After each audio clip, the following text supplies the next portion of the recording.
आज से 100 साल पहले दो बच्चों का जन्म होता है। दोनों साथ साथ बड़े होते हैं। एक ये सोचता था कि उसे दुनिया पर राज करना है और दूसरा ये सोचता था कि बस किसी तरह उसकी जिंदगी कट जाए। वो जो भी सोचता था लिमिटेड सोचता था, छोटा सोचता था। और वहीं पर दूसरा बच्चा हमेशा बड़ा सोचता था। जब 40 साल बाद उन दोनों का स्टेटस देखा गया तो वो बच्चा जो छोटा सोचता था वो वाकई में छोटा ही बन गया। उसकी जिंदगी बस किसी तरह चल रही थी, कट रही थी। और वहीं दूसरा जो कभी छोटा सोचता ही नहीं था, हमेशा बड़ा सोचता था, वो उस दुनिया का सबसे पावरफुल, सबसे रिचेस्ट पर्सन बन गया। ये दोनों बच्चे एक साथ ही जन्मे थे। बचपन में इनके पास वो सारी क्वालिटीज थी जो एक दूसरे के पास थी, पर एक सक्सेसफुल और एक अनसक्सेसफुल। कैसे? वो सिर्फ उनके बिलीव्स की वजह से। एक को बिलीव था कि वो कर लेगा और दूसरे को बिलीव था कि वो नहीं कर पाएगा। एक बड़ा सोचता था और दूसरा बिल्कुल छोटा सोचता था। आज बिल्कुल इसी तरह हमारी दुनिया में 99% लोग उस अनसक्सेसफुल इंसान की तरह हैं और सिर्फ 1% ही है जो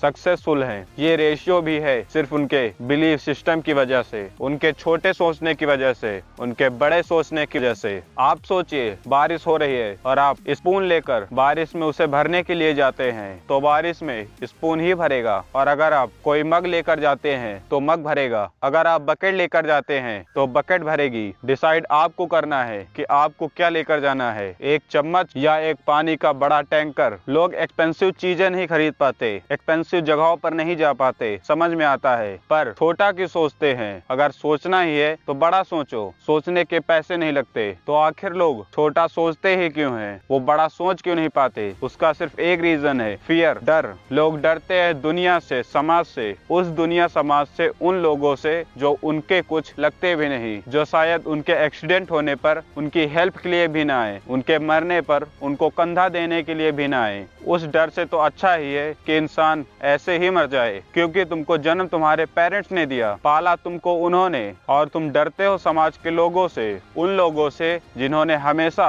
दूसरे इंसान को गिराया है, नीचे दबाया है। दूसरी चीज जिसकी वजह से एक इंसान बड़ा सोच नहीं पाता वो है उसका सर्कल, उसका एनवायरनमेंट, जिन लोगों के बीच में वो रहता है। कहा जाता है you are the average of 5%, where are you sitting. आप जिनके बीच में रहते हो आप उन्हीं के एवरेज हो। एक रेस्टोरेंट के बाहर एक लड़का अपनी महंगी कार से नीचे उतरता है, तभी वो नोटिस करता है एक दूर खड़ा हुआ लड़का उसे देख रहा है। वो लड़का उसके पास जाता है और दूर खड़े हुए लड़के से पूछता है, क्या तुम्हें ये कार अच्छी लगती है? वो लड़का बोलता है, हाँ, आपकी कार काफी अच्छी है। आपने ये कितने में ली? वो कार वाला लड़का बोलता है, ये कार मेरे भैया ने मुझे गिफ्ट दी है। तो वो छोटा बच्चा सोच में पड़ जाता है। तभी वो कार वाला लड़का उससे पूछता है, क्या तुम इस तरह की कार लेना चाहते हो? वो लड़का बोलता है, नहीं, मैं आपके भैया की तरह बनना चाहता हूँ। आइए बात कर लेते हैं कि क्रिएटिव कैसे सोचें। सिर्फ बड़ा सोचने से कुछ नहीं होगा। अगर आप ये सोचते हैं कि आप एक एनर्जी ड्रिंक की कंपनी बनाएंगे और उस कंपनी को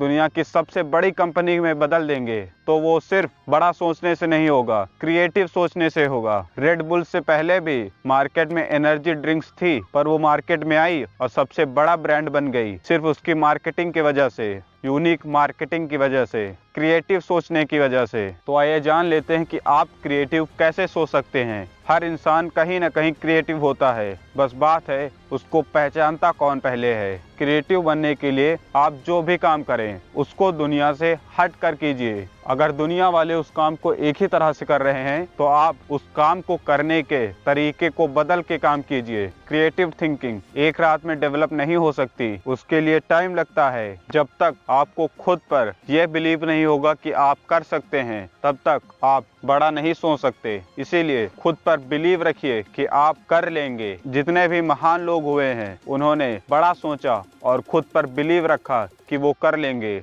इसीलिए हम उनको महानों की श्रेणी में रखते हैं। और अब बारी है कंक्लूजन की। अगर आपको बड़ा बनना है, महान बनना है, तो सबसे पहले छोटा सोचना बंद कीजिए, बड़ा सोचिए। और बड़ा सोचने के लिए खुद पर भरोसा रखिए और अपने सर्कल को सही कीजिए। अगर आपके सर्कल में स्मॉल थिंकिंग वाले हैं तो उस सर्कल को छोड़ दीजिए, अकेले रहिए। छोटी सोच रखने वालों से तो अच्छा ही अकेले रहना। एक बार फिर, अगर आप बारिश में चम्मच लेकर जाते हैं तो चम्मच भरेगा, भरेगा। अगर आप बाल्टी लेकर जाते हैं तो बाल्टी भरेगी, और अगर आप टैंकर लेकर जाते हैं तो टैंकर भरेगा। निर्भर आप पर करता है कि आपको क्या चाहिए और आप क्या ले जा सकते हैं। आज के लिए इतना ही। Thank you.